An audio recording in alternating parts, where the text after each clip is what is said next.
Hello guys, तर आता आम्ही सुपर मार्केटला आलेलो आहोत आणि आज मदर्स डे आहे. तर जपानमध्ये कसा मदर्स डे सेलिब्रेट केला जातो मी तुम्हाला आता ते दाखवते. सो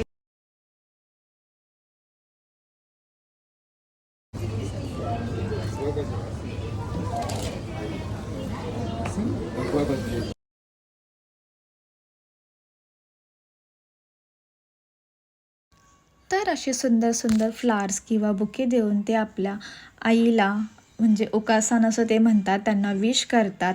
आणि हा त्यांचा मदर्स डे सेलिब्रेट करण्याचा एक प्रकार आहे की ते असे क्यूटसे फ्लावर्स देऊन त्यांना विश केलं जातं.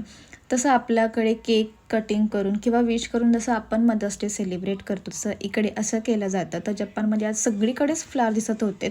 तसा विचार आला की फ्लावर्स का आहेत, ते जवळ जाऊन बघितल्यावर कळलं की आज मदर्स डे आहे. सो इथे असा एक कॉर्नर आहे आणि अशा प्रकारे